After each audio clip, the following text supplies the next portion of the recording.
தேர்தல் கூட்டணியை தாண்டி ஆட்சி அதிகாரத்தில் பங்கை கோருகிறது விசிக. திமுக விசிக கூட்டணியின் நிலை என்ன என்பது குறித்து மூத்த பத்திரிகையாளர் ஐயநாதனுடன் நமது செய்தியாளர் பாரதி நடத்திய கலந்துரையாடலை அனைத்தும் 300 நொடிகள் பகுதியில் தற்போது பார்க்கலாம்.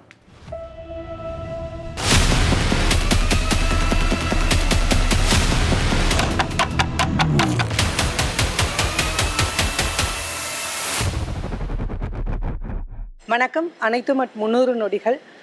ஆட்சி அதிகாரத்தில் பங்கு வேண்டும் அப்படின்னு தொடர்ந்து விசிகாவிலிருந்து ஒரு குரல் வலுத்து பேசிக்கிட்டே இருக்கு. இது தொடர்பாக நம்மோட பேசுறதுக்காக பத்திரிகையாளர் ஐயநாதன் இருக்காங்க, பேசலாம். வணக்கம் சார். விசிகாவிலிருந்து ஒரு குரல் வலுத்து பேசிக்கிட்டே இருக்கு, ஆட்சி அதிகாரத்தில் பங்கு வேணும் அப்படிங்கிறத. ஒரு பத்திரிகையாளராக இதை நீங்கள் எப்படி பார்க்குறீங்க? இது அரசியல் அணுகுமுறையில் ஏற்பட்டிருக்கக்கூடிய இது ஒரு முன்னேற்றம் அப்படின்னு நான் சொல்கிறேன். எப்படின்னு கேட்டிங்கன்னா, இது வரைக்கும் பார்த்தீங்க அப்படின்னோம்னா தேர்தல் கூட்டணி அப்படின்றது தான் இருந்துச்சு. இப்போ என்ன அப்படின்னோம்னா, அந்த தேர்தல் கூட்டணியை தாண்டி அது ஒரு ஆட்சியிலையும் பங்கு அப்படின்ற ஒரு இடத்துக்கு அது நகருது. இதுக்கு இது வரைக்கும் எந்த ஒரு முக்கிய கட்சிகள் கிட்ட எந்த விதமான வரவேற்பும் இல்லை. ஏன்னா அவங்க தேர்தல் கூட்டணியோடு நின்றுக்கிறாங்க. டெல்லினா பங்கேற்கிறாங்க, டெல்லியிலன்னா ஆட்சியில் பங்கு எது திருமாவளவன் சொல்கிறாரோ அதை டெல்லி பாலிடிக்ஸில் பயன்படுத்துகிறாங்க. ஆனால் இங்கே அதை கொடுக்க மாட்டேங்கிறாங்க. தொடர்ந்து ஒரு முற்றுப்புள்ளி வச்சு மாநாட்டுக்கு கூப்பிட்டு அழைத்து எல்லாமே முடிஞ்ச பிறகும் இந்த கருத்து திருப்பியும் வலுப்பெறும் போது திமுக இதை எப்படி பார்க்குறாங்க? அதான் திமுக பொறுத்த வரைக்கும் என்னன்னா, ஒரு கூட்டணியில் ஒரு உரசல் இருக்கிற மாதிரியான ஒரு எண்ணம் மக்களிடையே பரவக்கூடாது அப்படின்னு தான் அவங்க நினைப்பாங்க. ஏன்னா அவங்களுடைய கூட்டணி இன்னைக்கு தமிழ்நாட்டை பொறுத்த வரைக்கும் பலம் வாய்ந்த ஒரு கூட்டணியாக இருக்குது. எதிரில் ஒரு கூட்டணி அப்படி இல்லை. மெகா கூட்டணின்றது இப்போ அவங்ககிட்ட தான் இருக்குது. ஸோ அதுதான் அவங்களுக்கு இந்த உரசல் ஏற்படுது அப்படின்றது சங்கடமான ஒரு விடயம் தான். அதை அநேகமாக திருமாவளவனும் முதல்வர் மு க ஸ்டாலினும் தான் பேசி தீர்த்துக்குவாங்கன்னு நினைக்கிறேன். அப்படியெல்லாம் பேசக்கூடாது அப்படின்ற மாதிரி. ஏன்னா கட்டாயம் அதை சொல்லுவாங்க. ஏன்னா ஒரு ஆட்சி அதிகாரத்தில் அவங்க செய்யக்கூடிய விடயத்தில் விடுதலை சிறுத்தைகளுக்கு முரண் இருந்ததுன்னா அதை அவங்க பேசலாம். இது எதிர்காலம் தொடர்பான ஒரு கூட்டணி சம்மந்தப்பட்ட விஷயம். இன்னும் சொல்ல போனால் ஒரு ஸ்டெப் அதிகமாக சொல்கிறேனே, இது நாளைய சண்டை, அதையும் இன்றைக்கி போடணும். மற்றபடி என்னை பொறுத்த வரைக்கும் ஒரு தனிப்பட்ட மனிதனாக திருமாவை நான் நல்லா புரிஞ்சுக்கிட்டு இருக்கிற ஒரு அடிப்படையில் நீங்கள் பார்த்தீங்கன்னா, அவருக்கும் ஸ்டாலினுக்கும் நல்லுறவு இருக்குது. இது அவளை சாதாரணமாக ஷேக் ஆகாது. அது வெளியில் இருக்கிற சர்ச்சை. அதனால தான் அந்த ஷேடோ பாக்ஸிங் அப்படின்னு நான் சொன்னேன். நிழல் யுத்தம் உண்மையானது கிடையாது அப்படின்னு சொன்னேன். இந்த சர்ச்சைக்கு இப்போ முற்றுப்புள்ளியே இல்லாமல் கடந்த ஒரு மாதத்துக்கு மேலாக இது ஒரு பெரிய இஷ்யூவாக போயிட்டே இருக்குது. 26 தேர்தல் வருது. தேர்தலை ஒட்டி இதெல்லாம் நடக்கிறதுனால திருப்பி ஒருவேளை திமுகவுக்கு அப்படி ஒரு இன்ட்ரெஸ்ட் இல்லாமல் இருந்திருக்கலாம்.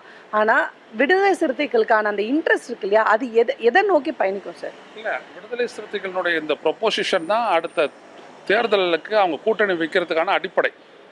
இதில் மாற்று கருத்தே வேண்டாம். விடுதலை சிறுத்தைகள் அப்படி தான் மூவ் பண்ண போகிறாங்க. கொள்கையின் அடிப்படையில் தான் கூட்டணியை தேர்வு பண்ணாங்க. இப்போ அதிகார பகிர்வுன்ற அடிப்படையில் கூட்டணியை தேர்வு பண்ண போகிறாங்க. இவ்வளோதான். This is the shift.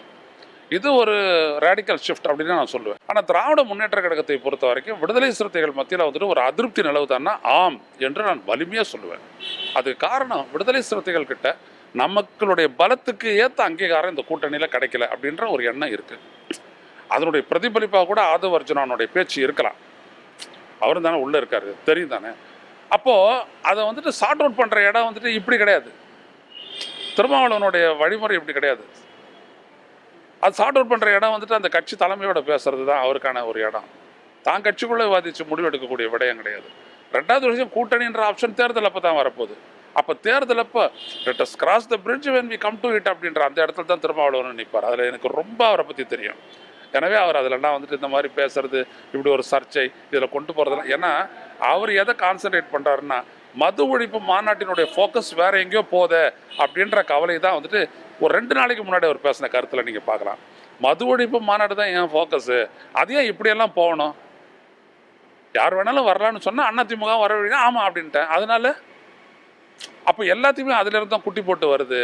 ஆக்சுவலாக என்னுடைய ஃபோக்கஸ் அதில் தான் அப்படின்னு அவர் சொல்லியிருக்கார் தெளிவாக. அமைச்சர் உதயநிதியை துணை முதல்வராக முன்னிறுத்துறதுக்கும் இந்த சர்ச்சைக்குமான தொடர்பு ஆதவோட பேச்சில் அந்த தொனி தெரியுதே சார். அதுதான் ரொம்ப ஆச்சரியமான ஒரு விடயம். அதுதான் சொன்ன உரசல் அப்படின்னு நான் சொன்னேன். அதனால் நீங்கள் பட்டவர்த்தனமாகவே கேட்டுட்டீங்க. அது உண்மைதான்.